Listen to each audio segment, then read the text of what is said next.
Sevgili Diyarbakırlı hemşerilerim, bilindiği üzere Diyarbakır'ın birçok sorunları vardır. Ama bunların en başta geleni ve bir numarası olan trafik sorunudur. Trafik sorunu artık içinden çıkılmaz bir hal almıştır.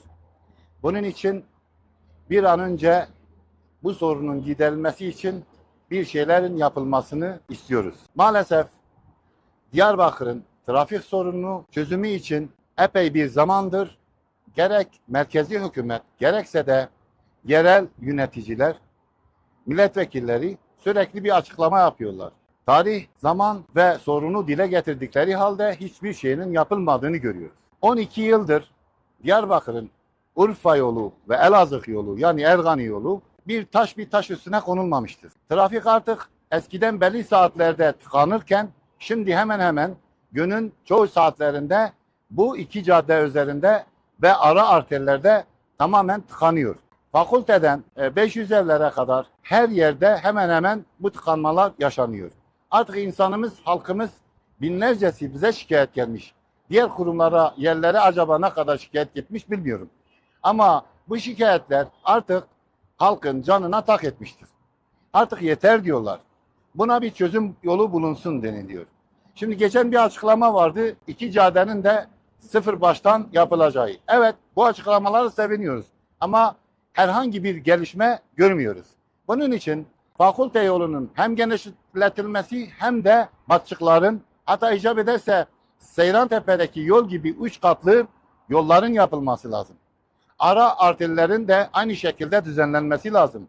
Seyrantepe Elazığ yolunun da aynı şekilde batçıklar ve benzeri çalışmalar yapılması lazım. Bunun için icap ederse bir kriz masası oluşturulup neler yapılacağı tüm siyasi partiler, yerel yöneticiler birlikte beraber ne yapılacağı üzerine konuşulabilir, tartışılabilir ve bu tartışmayı, bu konuşmayı bağlayabilirler. Biz birlik olursak merkezi hükümeti de bu konuda sıkıştırmış oluruz. O yüzden bizim bütün yöneticilerden bir an önce bununla ilgili bir çalışma yapmalarını bekliyoruz. Çünkü artık yeter. İmdat çığlıklarını duyuyoruz.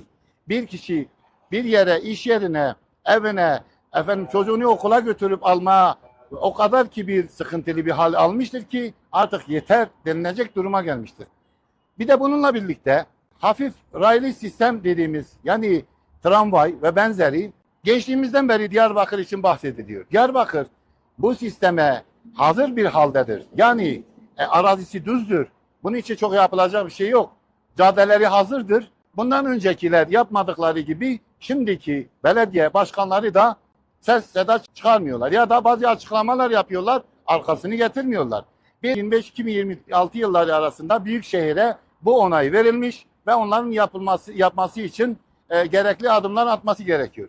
Maalesef kendi işleri olmayan başka işlerle uğraştığı halde bir türlü bu soruna eğildiklerini görmüyoruz. O yüzden bizim ricamız, bizim isteğimiz amirlerden de, mülki amirlerden, merkezi hükümetten, büyükşehirden, herkesten istediğimiz bir an önce bu meselenin üstüne gidilmesi ve bu sorunun ortadan kaldırılmasıdır.